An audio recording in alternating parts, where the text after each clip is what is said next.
All right, so part two, I guess, we're going to be going over how Clover Learning works. Clover Learning used to be known as Rad Tech Bootcamp, if you ever hear anybody call it that. I don't know why they went with the name Clover Learning. It doesn't sound as cool. But, anyways, this is how my screen looks. I'm not exactly sure if it's much different than yours, but I'll just show you what mine looks like. When you get your login, and none of the assignments are going to be due for weeks, so don't worry too much about that. But if you click on Learn, you'll have video-based courses. There will be like new courses and then all courses, and they keep adding more and more courses, which I actually kind of think is a downfall. I have all of my right here up here, it says recent courses because these are all the ones that I have already opened and started. You will not have anything here just yet. All of yours will be probably listed under new courses or not started or something like that. Just so you know, the layout's going to be a little bit different. But everyone ends up loving Clover Learning. The key thing though is they are constantly moving things around. They are constantly changing things. So it's hard for me to create um, like appropriate homework assignments based on them because they kind of keep changing things. So I'm constantly going in there and changing it. And what I've started doing now is just showing you on your, if we go to your Brightspace here, you'll see this is going to be under the assignments. It'll show you all of the Clover learnings that are due in addition to any other things that are due. Notice that the dates are totally wrong because I haven't gotten a chance to change that yet, so don't worry about it.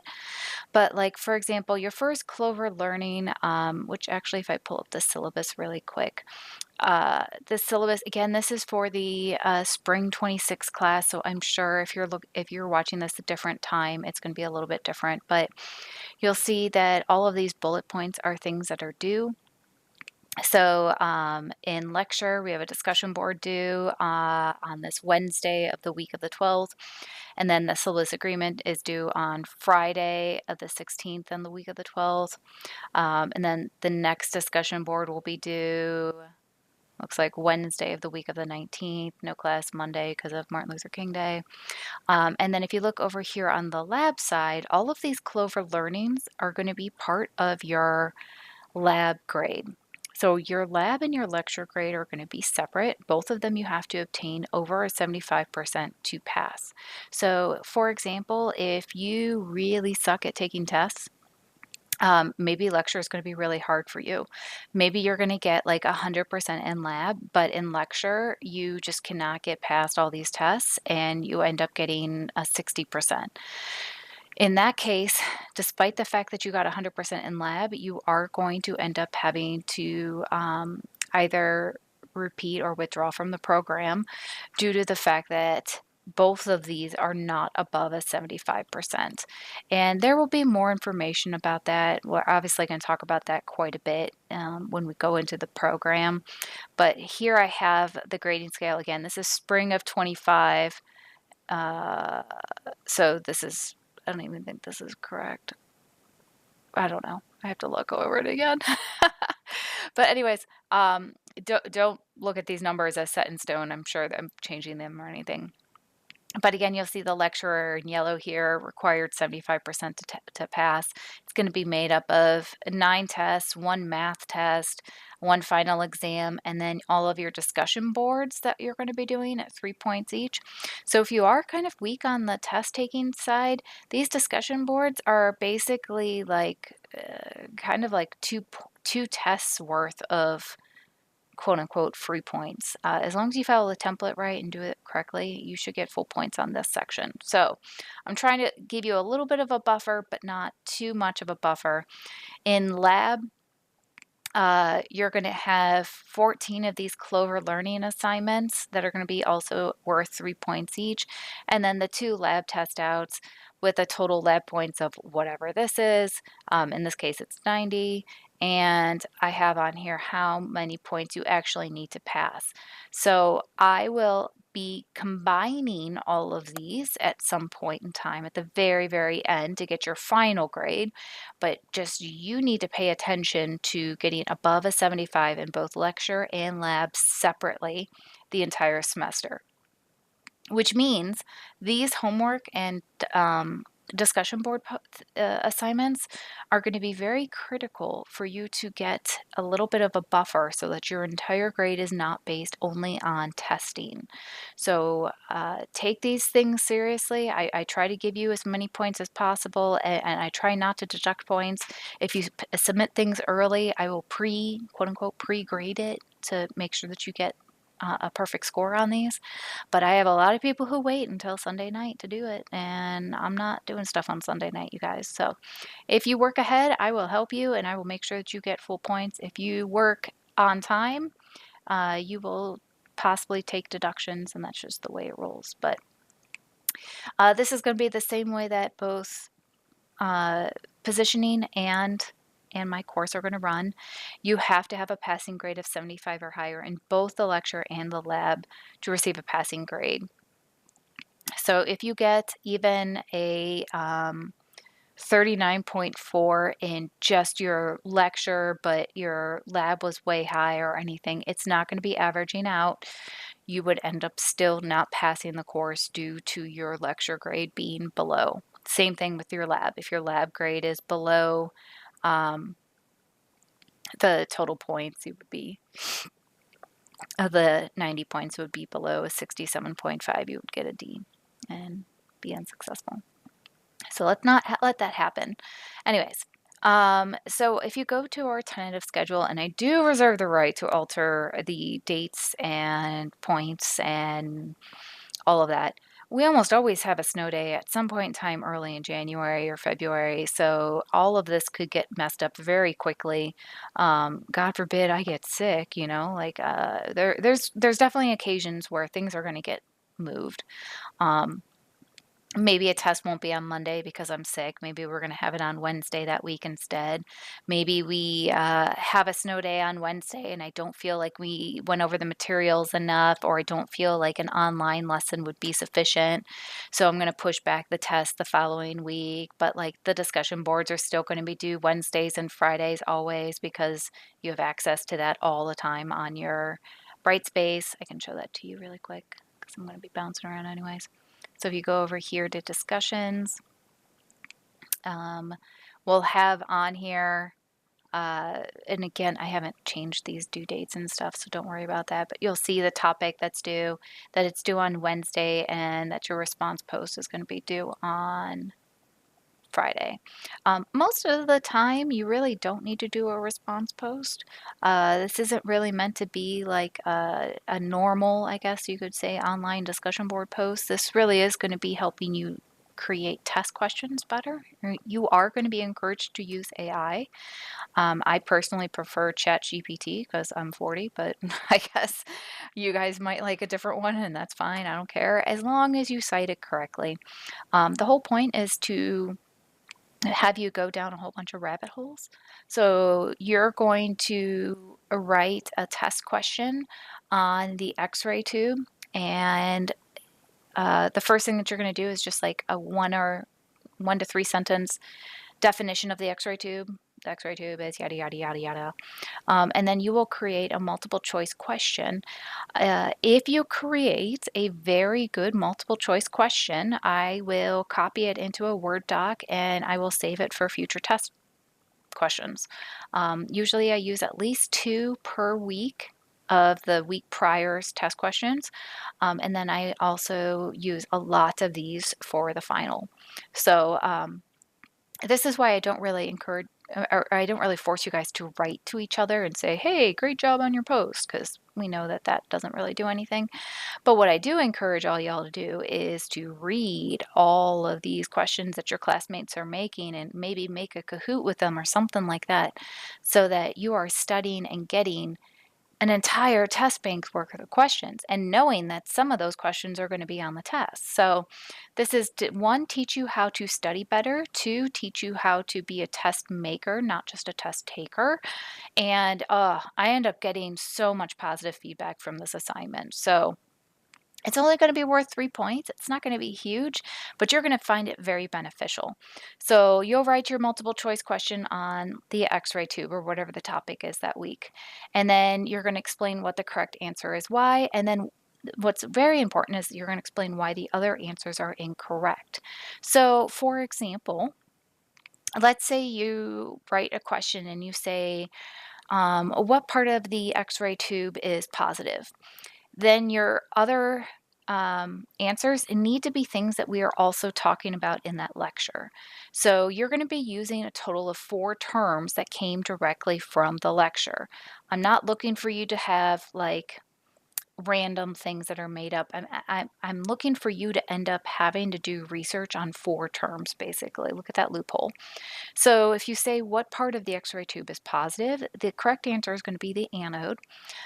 So you would write the correct answer for number 3 is anode. Why is it positive? Well, it will explain that part of, I don't know how in depth I want to get into it. There's there's a lot of it, but you could talk about how it's made out of tungsten, the atomic number is 74. You're going to know all these things, the melting point, but you're going to explain the correct answer here for like 1 or 2 sentences. But then the other answers that are going to be known as distractors, you're going to pick other words that are used for this topic. So other X-ray tube words could include like the filament or the cathode or the stator magnets or the rotor, the glass envelope, the metal tube housing, a whole bunch of other things. But when you write about why those answers are not the positive part of the X-ray tube, you're going to have to explain why. Well, the filament is actually the negative end of the X-ray tube and is where thermionic emission occurs, yada, yada, yada. And then, look at you, you have an opportunity. If you really don't fully understand thermionic emission, you can just say, hey, ChatGPT, explain to me a little bit more about thermionic emission, and dumb it down for me as simple as possible. And then you're going to be hearing all of these terms in a different way, a simplified form, and you're going to start to see how I do all these test questions. So if you guys write really, really good test questions, dude, I will do an entire test of your guys' questions. I don't care. Copy and paste all day. That makes my life easy. I do have tests written for all of these, but if you do really, really well done test questions, not just what does the letter SCADE stand for a test question? I mean, that's an okay test question, but I can't have all 20 of you guys doing that.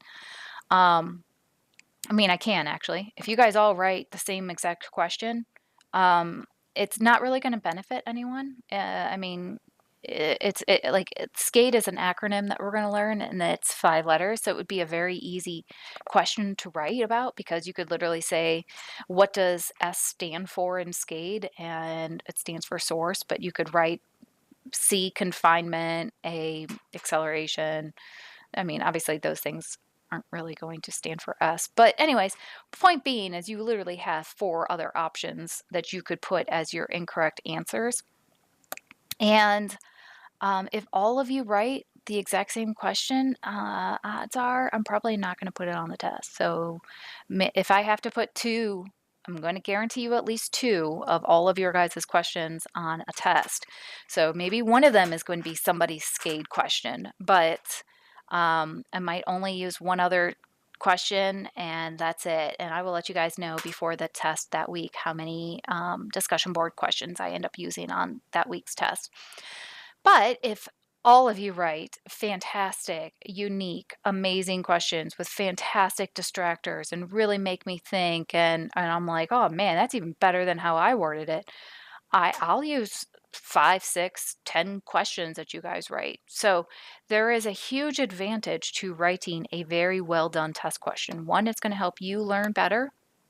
It's going to give you more educational opportunities. But 2, if it's really good, I'm going to use it on the test. And I literally copy and paste, okay? So no tricks here. So you definitely have an advantage for wanting to write a good test question. And then I would recommend that y'all copy and paste all of them into your own Word doc or a Kahoot or whatever you're going to use to study, and realize that you're going to see these test questions again. And if nothing else, they're great test questions to study from so that you see wording in something other than my own wording. So anyways, that was a really I go on a lot of tangents. I apologize. So, anyways, discussion board posts are going to be due every Wednesday and Friday. Like I said, they're pretty much due Wednesday. If you do work on them before Wednesday at midnight, I'm, at school on Mondays and Tuesdays until I leave Tuesday afternoon. If you get it in before, Tuesday afternoon, I will quote unquote like pre-grade it, right? And I can let you know if there's anything wrong. Then you might receive a slight, quarter point deduction for anything that I ask you to do. But if you do not make the correct adjustments, and then you're going to lose full points. So it really is to your advantage to work a little bit ahead. And submit them ahead so that I can help you obtain as many points as possible. If you do have to make edits, ultimately I had to do work to tell you about what kind of work you need to do, so I do feel like a slight deduction is fair, but I will give you a lot more like recovery points if you actually do the thing that I say, and that is due by Friday. So technically these discussion board posts, they're due Wednesday. I would recommend doing them. We have class on Wednesday, right? No, we have class Monday and Wednesday, at least for this semester. If that's the case, do your discussion board post on Monday while you're sitting in the computer lab, like before class or after class.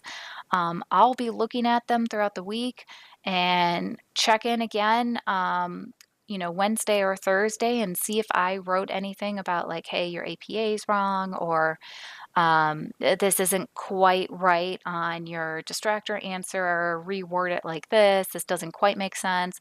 Because also, y'all are really good at finding loopholes, and so I'm trying to teach you how to write a good test question based on my own experience with the things that you guys find. So like you might ask what part of the x-ray tube is negative, and then you have two answers that are possibly correct, and so I'm going to tell you, hey, both of those answers could work.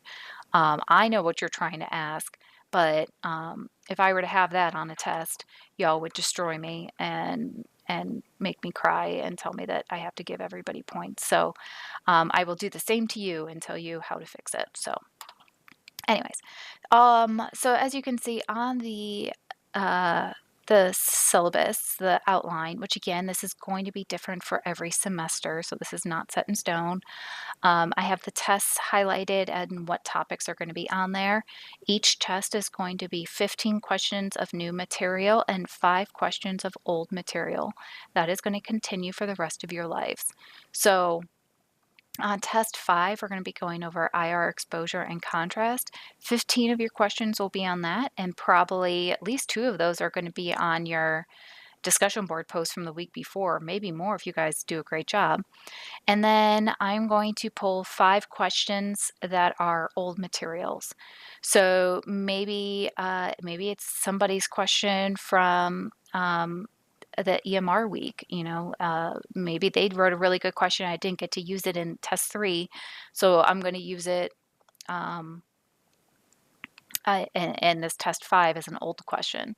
But all of this stuff is going to keep building, because if I don't do this, oh my God, I'm telling you, there is so much information. You will forget all of the different areas of the x-ray tube, what SCADE stands for. You're going to forget how to do ISL versus DSL formulas. There's just a lot of topics in this class, and you need to stay on top of it. That's why I recommend doing these discussion board posts, looking over everybody's discussion board questions so that you kind of have a good overview on all the topics. But also, I'm going to test you every single week because, again, I want you to fail with me, not on the registry. And the more you practice, the better you get, right? So if you come in here thinking that you're going to get 100% on all of these, then again, I am not testing you hard enough. You're just memorizing answers. The point of school is to struggle, okay? It's like, don't, so many people look at it as a negative thing, and it's not a negative thing. It's a learning opportunity. Every single person who has been successful has failed. Okay, like Bill Gates, the top is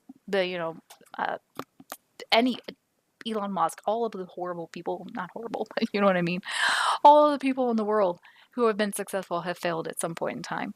So expect the same for you. You're not going to get perfects on every single thing. and that is okay.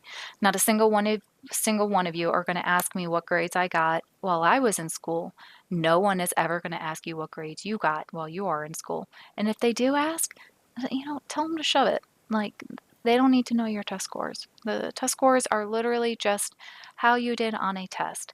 And I'm going to teach you so many different techniques on how to not let the test trick you, right? I'm going to try to teach you to really hone in on the answer and go with your gut. And it's going to be a learning curve. The first couple of tests are probably going to be harder than future tests, and that's okay, because by the time you get to the end and you go to take this final, this 200-point final, you're going to feel really confident, okay? And then when you go into 1352 with me the following semester, you're going to be even more confident on all of this, because you didn't talk about grids just 1 week. We've talked about it for 5 weeks, and then you're going to be talking about it for another week in 1352. So all of this builds on itself, okay? I do try really hard to match the week's lecture topic to the lab. So I try to make it so that, if we're talking about it this week in lecture, we're going to be doing it in lab, meaning that if you're in that Tuesday lab group and we've only had one lecture, you might be kind of responsible for looking ahead for the rest of that lecture, so that by the time when you're in lab, other things that we're going to be talking about. Because obviously, if this is the lab, there's probably stuff that was on page 20 in this PowerPoint, but we only got to page 10 on the first day. So I would suggest, if you are in the earlier labs, that you are going over the whole entire PowerPoint before you come to lab. So anyway, bullet points are important, either tests or discussion boards that are due. Even if it's a snow day, discussion boards are due, because they're going to be open with plenty of time for you to do them. And all edits need to be completed by Friday. Please do not wait until Friday at 10 o'clock. The sooner you do it, the sooner I'll put a grade in for you. And like I said, it would be a fraction of a point taken off if you have to make an edit. Most of the time, the responses that I'm going to give you are great job, or, can you please reword this, or something like that. You guys do not need to respond to each other. That's why the discussion board post it's only worth 3 points, but it really will be a very beneficial assignment. Then in lab, so those discussion board posts will go under your discussion board grade, or your lecture grade with your tests. But under lab, the Clover Learning assignments are going to be going under your lab grade. So Clover Learning is what I was getting on here to talk about, and it's been 20 minutes. So anyways, Clover Learning, they're constantly changing it. So I have to constantly go in before every semester and make sure that the tests and the number of questions and the modules are all the same. So right here I have, for your first Clover Learning that's going to be due, they're always due on Monday at 8 a.m. Again, if you have Clover Learning today and you want to go on and do it now, do it. Well, you guys don't know exactly which ones are due, but that's okay.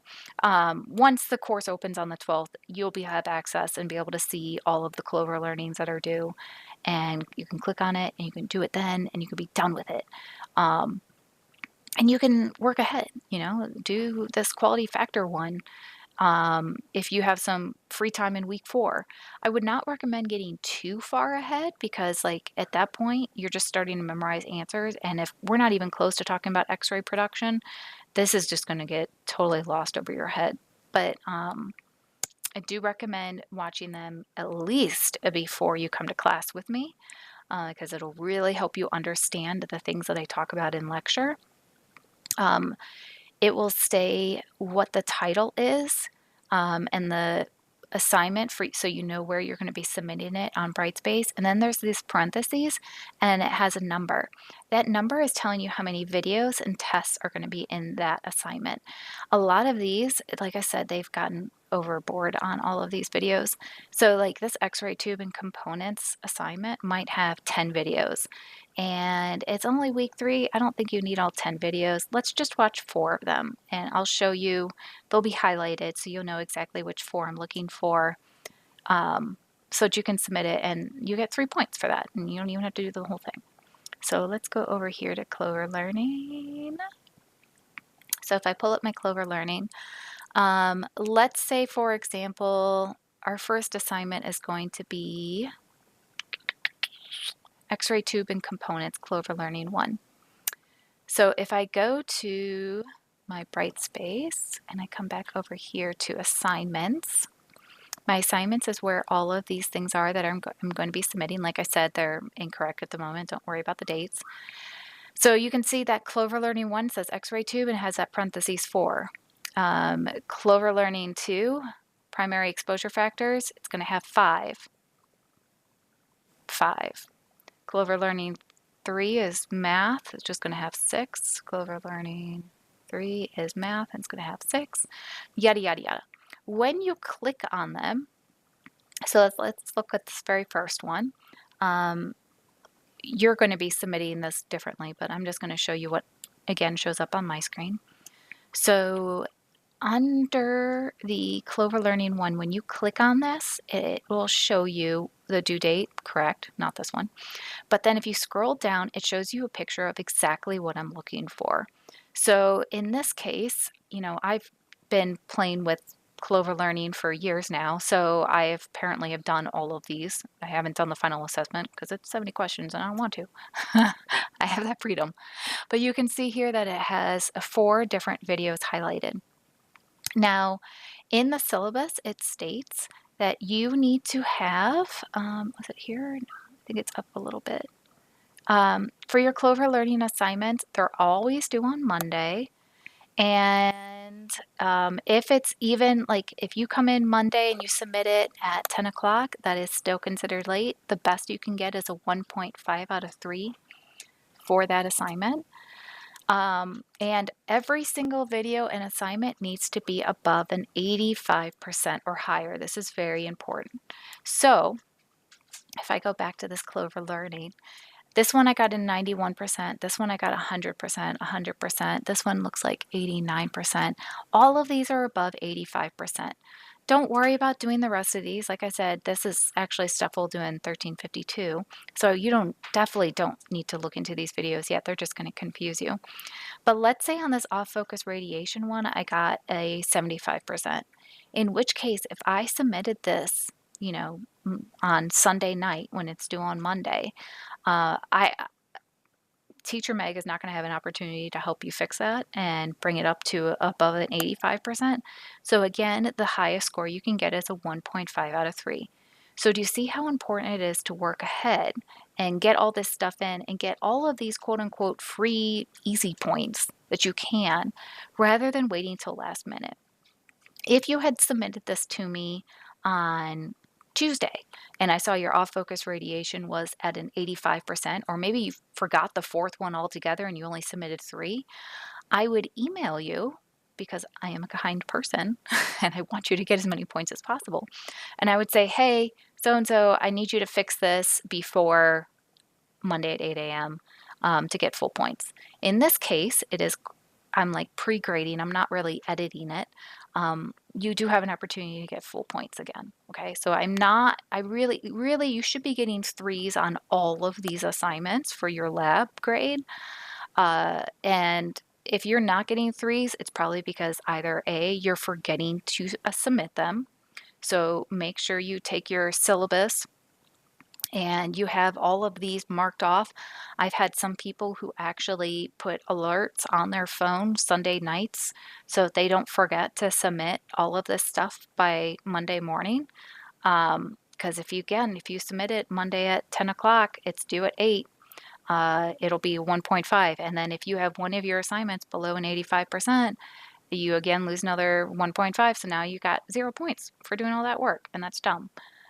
This is basically replacing your book. I understand that nobody reads textbooks anymore. I was going to write a textbook under this button pusher name and decided that would be a waste of time. So the Carleton book is not required. It is just recommended.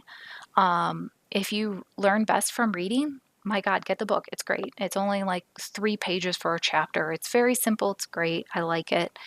However, I know 85% of you are never going to open the book, which is why I'm saying, hey, don't waste your money. You will definitely need Clover Learning. trust me, if you learn best with videos and being more engaged, you're gonna love Clover Learning. Everyone always does. And just make sure that you do it right, please. Just make sure that you're submitting it correctly and on time. Work a little bit ahead if you want, and you can submit those early. I will do everything I can to make sure you get perfect points, but if you are waiting till last minute, no promises. I'm not working on the weekends, you guys. Like, if you guys send me a remind message and need help, that's great, but please do not be texting me Sunday asking me questions about something that you should have come and talked to me on Wednesday about. I've had to create some pretty strong work personal life boundaries because, as much as I love all of you guys and want to see you succeed, I've had too many people take advantage of not allocating my office hours and expecting me to work on the weekends. So Sunday, 8 o'clock is not the time to ask me to explain 15% rule. That should have been addressed during the entire week when you saw me.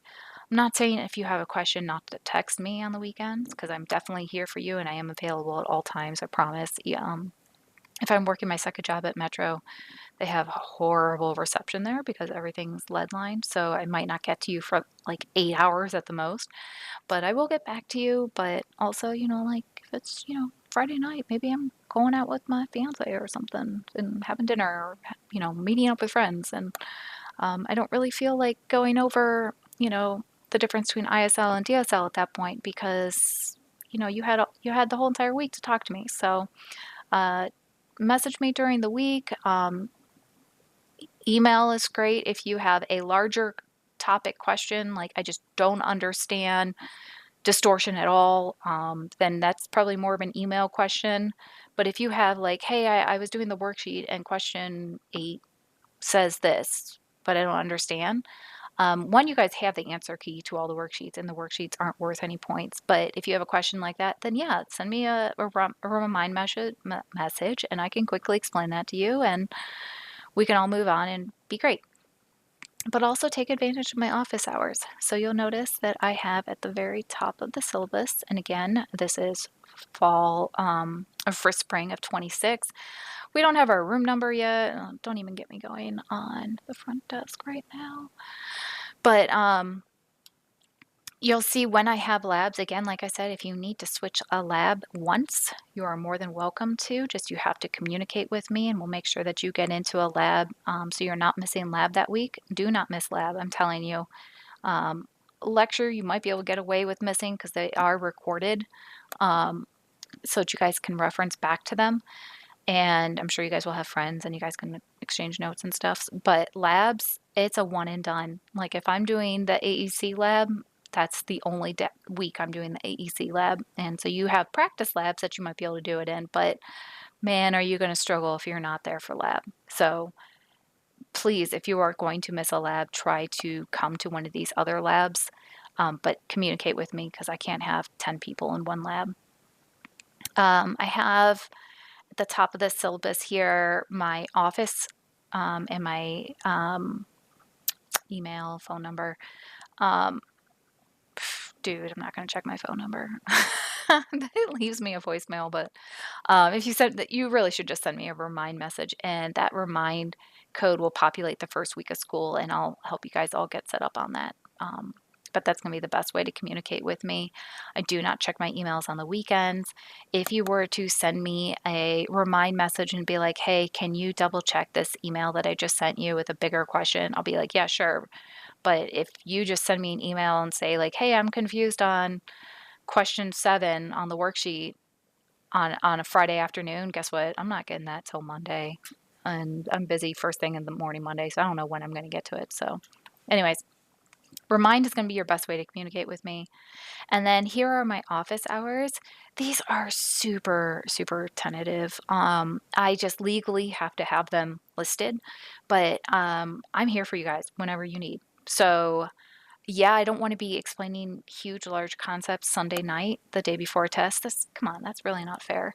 But, you know, feel free. I expect all of you to be in my office at one point in time or another, whether it's to go over a test, whether it's to, talk about where you're going to go for clinicals, whether it's, I just really don't understand mass versus KVP, whatever it is, come talk to me. Like, these are the times that I'm quote unquote available, that I'm not teaching my other courses, but I'm there before these times, after these times. Maybe I'm there until like 6 o'clock one night, because I just got into a project, my ADHD went off, and I just had to finish it. I don't know. But if, Friday you really want to meet at 12:30, like, just send me a message and let me know, and I will try to make that happen the best I can. Sometimes I pick up like, like an evening shift at Metro, um, to pick up, a little bit of extra hours. But I will do anything I can, and I will even schedule virtual WebEx videos with you if we cannot figure out a time face to face to meet. So, um, yes, these are my office hours, but they are not like set in stone, set in stone. If you have a question for me on Tuesday at 1 o'clock, do just message me and I'll help you. Um, and if I'm still there, I don't know if I'm teaching on Tuesdays at 1 o'clock. I don't know what I'm doing yet. I focus on one day at a time. I don't know my schedule for spring yet. Oh yeah, I'm teaching on Monday, Wednesdays. But if on Tuesdays I don't have any class at 1 o'clock, then you're more than welcome to swing by, and we can go over things. I prefer tutoring to be a scheduled time. I do believe Yasser is the same way, because I try to respect everybody's privacy. Unfortunately, my office has become a bit of a counseling office in addition to a teaching office. So if somebody's in there having a bad day and just talking to me about stuff, I don't want somebody else to just come walk in. So please be respectful of that. I usually assign you guys half-hour increments when you want tutoring. And if you need like a weekly occurrence thing, I'm more than willing to do that. If you are like, hey, I would like to meet every Friday after your last lab at 9:40, this 9:45 time, because I just want to make sure that I really understand the things that we talked about that week. And that might be what works best for you. Like I said, I'm here for you, okay? You just need to communicate with me. You can pop by my office. I may or may not be busy. I may or may not be, available. I could have somebody else already there, especially, like I said, you are not my only class. I do have another course and lab that I'm teaching. Also, I do, oh my God, so much admin stuff. Teaching is not just teaching. There's so many other things that we're doing. So I might have a faculty meeting, or, a meeting at a different campus. So that's why I said these are my office hours, but they're just kind of like tentative. Basically, if you need help, send me an email, talk to me after class, send me a remind message, and I'll get you on the books, and we will have a set time for you. And if a half hour is not long enough, we'll make it longer. It's not a big deal, okay? But do not be afraid to talk to me. I also strongly encourage all of you to exchange phone numbers with your group, your lab group. You're going to have 5 or 6 other people in your lab group, and they're going to be going through the same learning pains that you are going through. So, one, they can help you remember when things are due, and you guys can work on assignments together, or the worksheets that aren't due for any points. You can work on those together. But I do strongly recommend talking to each other first rather than just me, because the way I explain it is the way that I explain it. And if it's not the way that helps you, odds are I'm not going to come up with a new wording in the amount of time that you are sitting in my office. So I like you all talking to each other, because the highest form of learning is teaching. So let's say you are really good at 15% rule, but somebody else is really struggling with the law of reciprocity.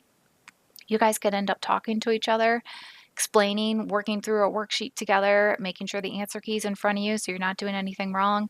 But then, they could help you with 15% rule, and then you can help them with law of reciprocity, and everybody's happy and working together. And then you can confirm with me, hey, so-and-so said this, is this correct? I'll be like, yeah. Or use ChatGPT. Again, this is another reason why I'm assigning this, is so that you are using other resources. and not just going straight to me for all of your questions and concerns and problems, because it's not the way the real world works. As your instructor, my main job is to give you the learning tools available, the best learning tools available to be successful. My job is not to ensure that you pass this class. That is up to you, my dear. You guys are all adult learners, and I expect you to all be adults, be professional, be respectful, follow templates, follow due dates. This is getting you ready for the real world. Also, over 50% of you are going to go on for your bachelor's degree, perhaps more when I start talking to you guys about how AI is affecting radiology. But again, this is just getting you ready for higher education, where you will have the same things. And in addition, you probably aren't going to have instructors who care as much as we do. The coolest thing about our program is you guys are going to become very close-knit, not only with your groups, but with your instructors and the clinical instructors. Radiology is an insanely small field, and I still talk to almost like all of my past students on social media, or I see them in clinic or whatever. So, yeah, so realize that you're going to want a support system, and you're going to want to find friends in this program. And if you really struggle, like I was painfully shy when I was in this program, that's okay.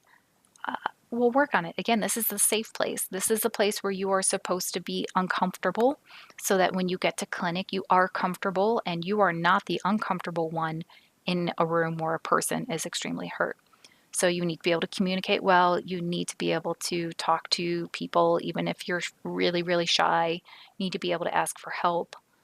And yeah, and be strong where you're strong, which means, if you are really good at teaching math stuff, go help a friend, and trust me, you're just going to become more confident with it. And then maybe ask me to make sure it's right.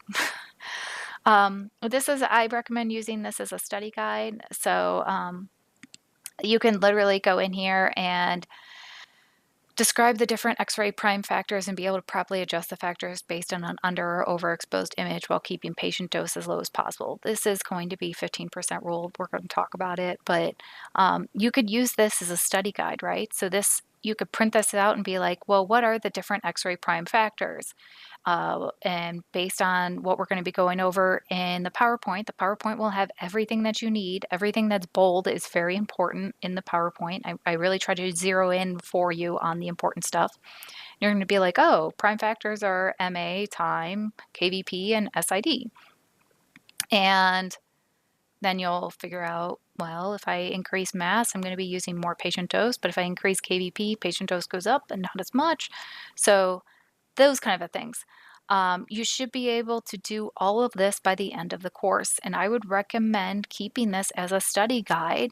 I don't particularly believe in study guides because I feel like I really make it clear to y'all what's going to be on the test. It's going to be everything we covered from the week before, especially the bolded stuff on the PowerPoints. There's going to be worksheets that are with every single module. Hold on, I can go here and show you that. If I go back here, it's under content. And again, I haven't updated these dates and stuff, so don't worry. Oh, one more thing about Clover Learning, very important. I probably should have said this earlier, sorry. With the Clover Learning, not only do you have to submit the 4 that I said were highlighted or whatever it says that's highlighted, you also have to have a picture of your photo ID in it. I don't care if it's your driver's license or your work badge or your Tri-C lab badge. It should have a photo ID. I don't need to see your address. So like if it's your driver's license, like you can cut off that part or put your hand over it or whatever. But I need your photo ID because I noticed, again, somebody did this, so I have to do this now. People submitting the exact same picture, screenshot of their Clover Learnings, and in reality, it wasn't their Clover Learning. They were submitting their friend's Clover Learning, like, oh, I'll do this week's and you do next week's. And that's not going to help you. You guys, again, I'm giving you the tools. It's up to you to actually do them. So when you submit your Clover Learnings, you'll follow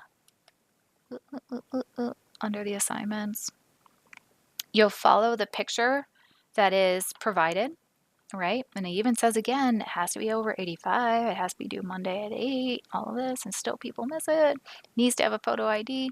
So in this one, for this Math 6, that means that there's going to be 6 modules. This one is kind of spread out, right? So if you have to take 2 pictures and submit 2 pictures, that's totally fine, but you should have your photo ID down here in the corner.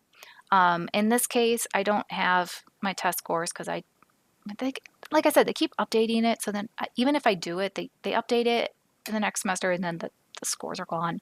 I'm not going to keep doing this, you guys. I know all of this stuff already. So anyways, this direct square law equation should have an 85 and up, 85 and up, 85 and up, 85 and up. 85 up, 85 up. If you can fit them all on one screen, which if you press Control and the minus button, it'll make the screen smaller. And if you press Control and the plus button, you can make the screen bigger. If you didn't know that little trick. And then you screenshot this, save it as a document or a JPEG. If you're an Apple user, it cannot be saved as pages. Do not save it as pages because I cannot open it. So be careful how you're sending it to me, and we'll talk about that. Again, if I can't open it, I'll talk to you. I'm not going to just immediately take points off, but it should be fixed after the first time I talk to you about it.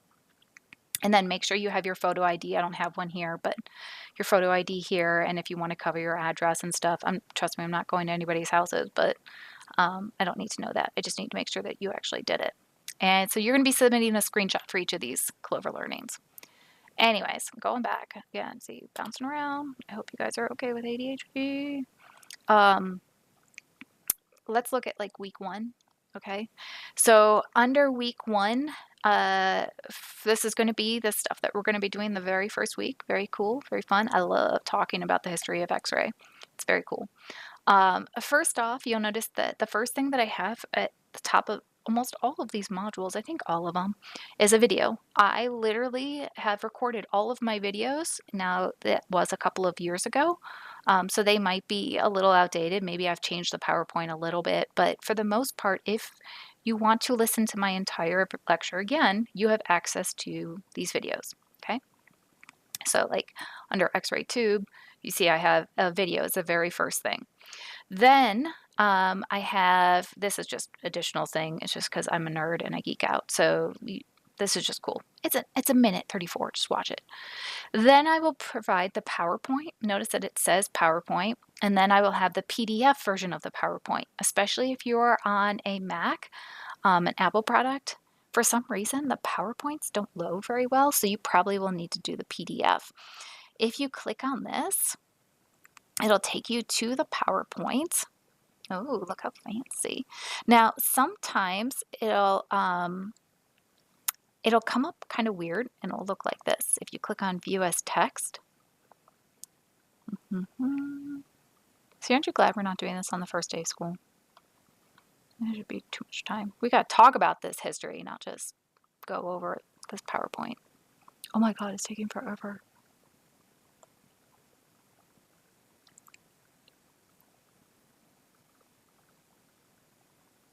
This was the worst idea ever. There it goes. Okay. So, if you ever open a PowerPoint and it looks like this, right, it basically means that you're viewing it as text. If you click as View as Page, oh, that was way faster, it'll show you the screen again. You can download them. I would recommend downloading all of them and saving them to a jump drive because, like I said, you're going to be asked all of this by the time you get to 1352. So it might not be a bad idea to save all of my PowerPoints. If you go back over here, save all of these videos, watch them again when you're studying for your registry in 2 years. You're probably not going to remember the history too much in 2 years, even though I'm going to be asking you questions about it for the next two semesters. It still helps. So the PDF is available in case you can't view the PowerPoint. I don't know if you want to print them off, but you should have these. We're going to be in a computer lab for classes and tests. So you should be able to at least view it on your computer at all times. A lot of students I notice have been bringing tablets in, and then they like make their notes in the columns or something like that, or their laptops. Some people do still print them. If you are going to print them, don't print them yet. Let me talk to you in person, and I'm not going to say anything more while I am on a recording. Okay? Hint, hint, nudge, nudge. I got your back. Then down here, I have worksheets. I have the worksheet and then also the answer key, because the whole point of this is just to give you like an idea of the kind of questions that I would ask. So who is credited with discovering radiology and on what date? Notice that all of these terms look very similar, right? Um, I'm going to teach you to go with your gut. And actually, when you're filling this out, like you shouldn't even look at any of the answers. You should just look at the question and answer it based on your gut. So right now, I'm not even looking at the computer screen.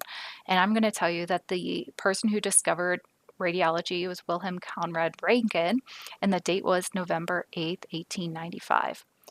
Now, if I were to, so now I can just look at this question and be like, oh, it's this first one, obviously. I just said Wilhelm Röntgen, Conrad's middle name, November 8th, 1895. If you don't do this, you can very easily get confused and you're like, wait, was it Wilhelm or William?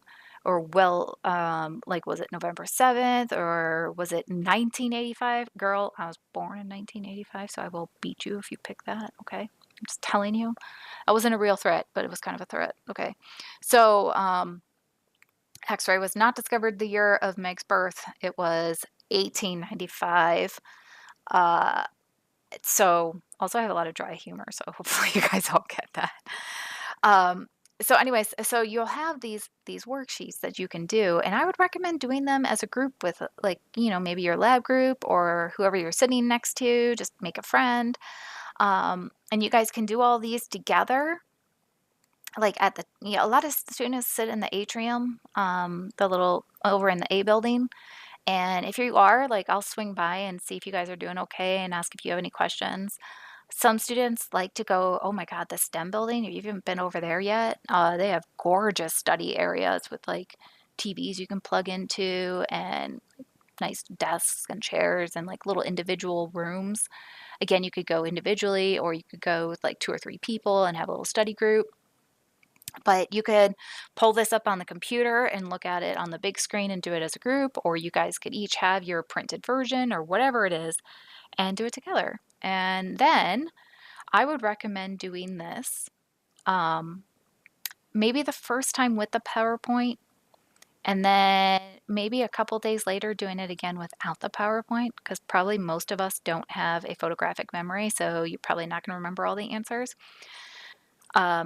A lot of times I recommend doing these worksheets on Sunday evening, right before your test on Monday, so that you can kind of like double check that you still remember all this without the PowerPoint.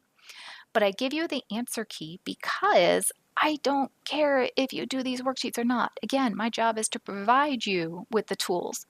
It's up to you to do it. If you don't want to do it, then don't do it. I don't care. Some of you are going to learn best with using worksheets and some of you aren't. And if you don't want to do it, then don't do it. I don't care.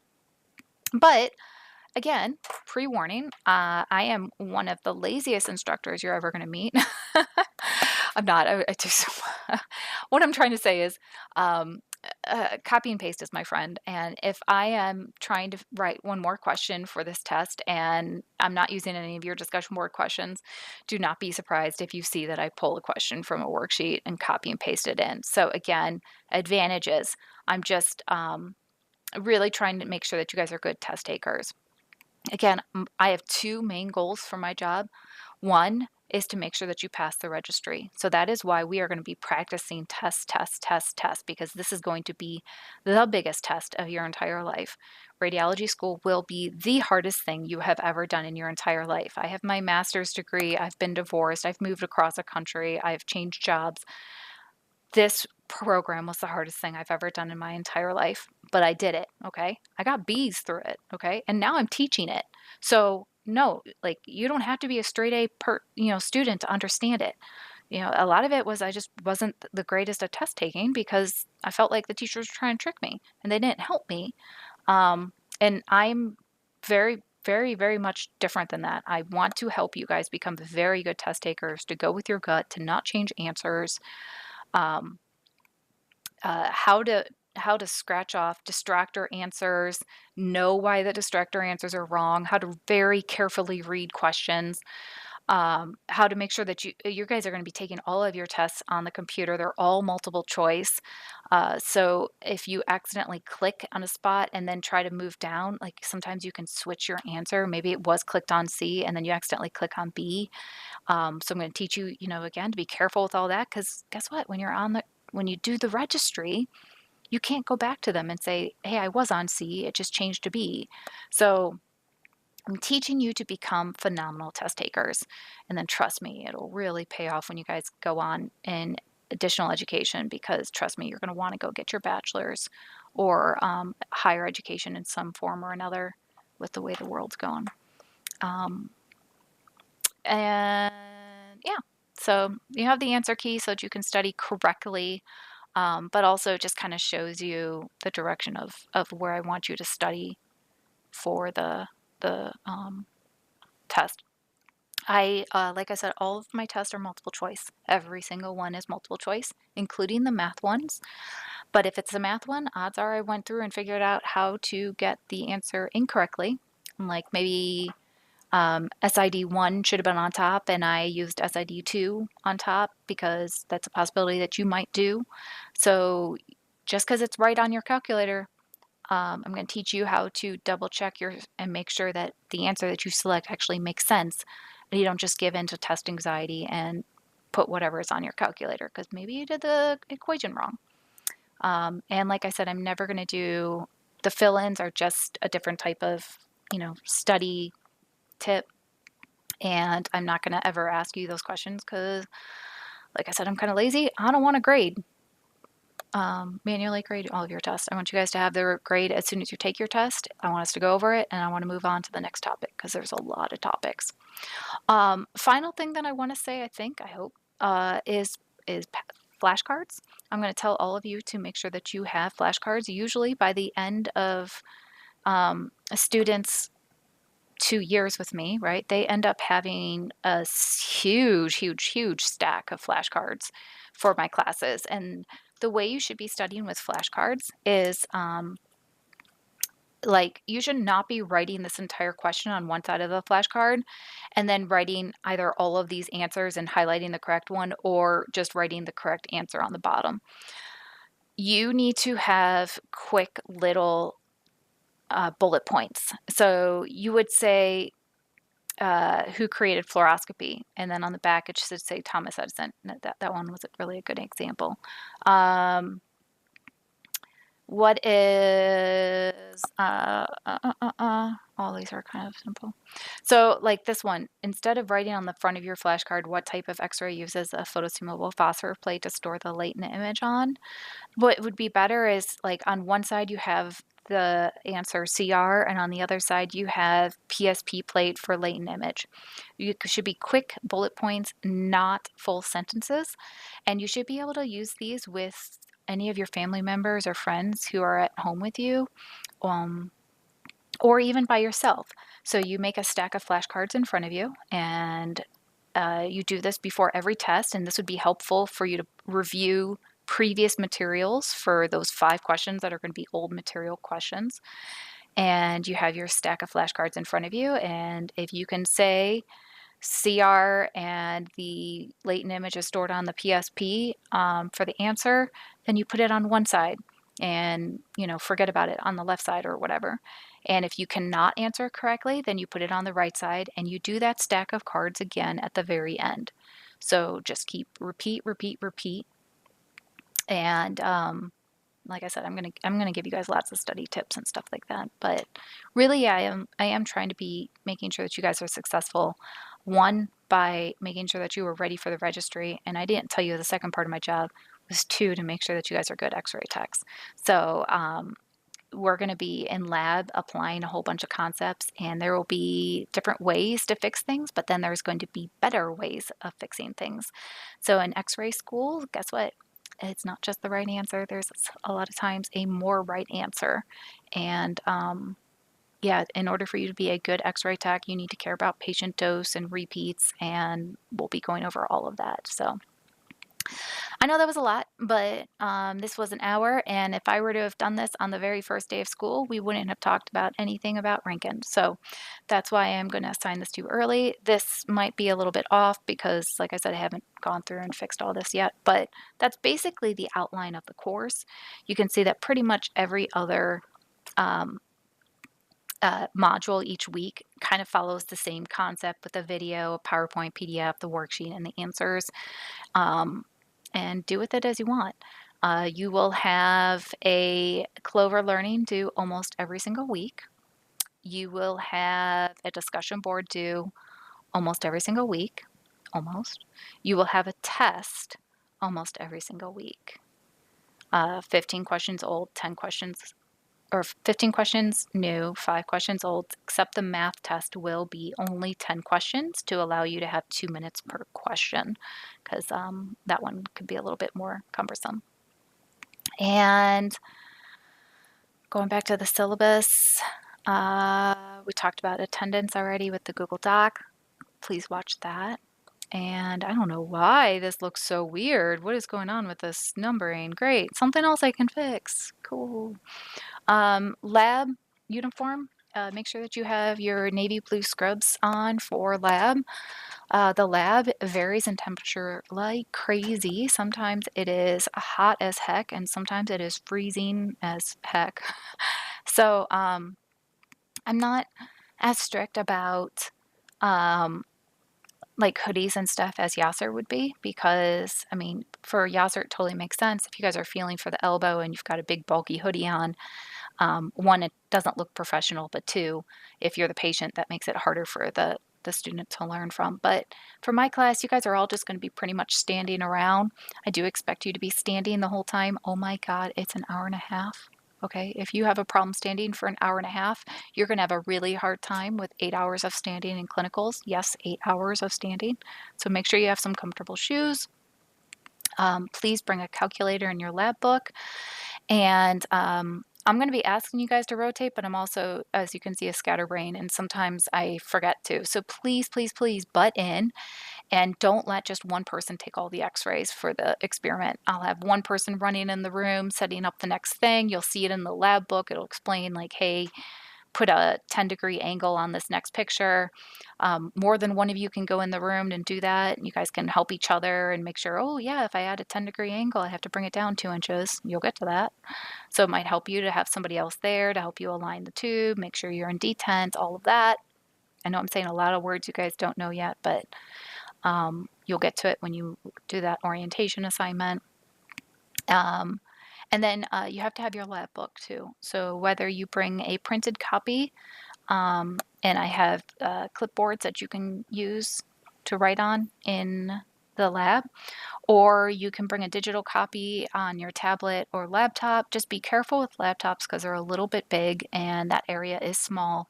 And I've just seen so many that have like teetered on the shelf, and it makes me nervous. So prefer for you to have a tablet if you can, so just so that you're not possibly dropping your laptop. But you do you. You're an adult. I shouldn't see you guys on your cell phones. I understand like emergencies happen. It would be appreciated if you told me that you need to have like your phone on you because so and so might be texting you, your childcare or a doctor or something like that. That's fine. I do suggest that you bring your cell phone into the lab though, because I've had students request to have the labs recorded. I'm recording little button pusher videos of the labs, but I don't have all of them, and I don't have them in depth as to what we do for an hour and 45 minutes in labs. So if you want to record the whole thing, by all means, have at it. I prefer that it's not pointed at me, but that's okay. But you can do that. If you want to record just the audio, you're more than welcome to do that. Some people just want to record the audio and not fill in the lab book as they're going. I'm not collecting the lab book. The lab book is your study guide. So if you want to just listen and watch and then like go back in and fill in your lab book later, you're welcome to do that. Again, there's just tools for you to be successful. And if it doesn't work for you, then you do you. But I've been doing this long enough to kind of know the tools that are usually the most successful. Um, mm, mm, mm. I think, oh my God, this was so much. My throat hurts. I think that's about it. So, I will be talking to y'all about a lot more moving forward, especially on the first day. But this should at least get you a good idea of how this course is going to be set up and give you an idea of how what's going to be expected of you. As you can see, it's almost the exact same every single week because I'm trying to get you guys in a routine. Every week you should be thinking test on Monday. Every week you should be thinking about your Clover Learning homework was due on Monday. You should be thinking about a discussion board post due every Wednesday. You should think about double checking your discussion board post by Friday to make sure I'm not asking you to edit or you're going to lose more points. I just want you to be in the same routine. So yeah, anyways, I think that's enough, right? We're good. That's good. I hope so. Anyways, I'm very, very, very, very excited to meet all of you and see all of you. This is going to be the hardest 2 years of your entire life, but I promise you it's going to be amazing and worth it. So, trust us, trust all of your instructors, because promise you we're not trying to trick you. We are trying to help you be successful. And yeah, be ready to put in some work. Find some friends that you guys have some study groups, because trust me, that helps. And do not be afraid to ask any of us, I say any of us, for help. Even if you need to go to, Pam or Megan because you don't feel comfortable talking to me for some reason, that's fine. But be sure that you reach out as soon as you start having problems. And also in your personal life, too. If you're having some stuff going on at home and it's going to be impacting how you can study, give us a heads up. Tell us, like I have no problems accommodating and trying to move things around to help you. So I just need communication. But anyways, looking forward to working with you guys for the next 2 years. I know all of you are going to pass and be excellent radiographers in only 2 short years. And so, yeah, I love going through this journey with you guys, and I hope you love it too. All right, now I'm done. Bye.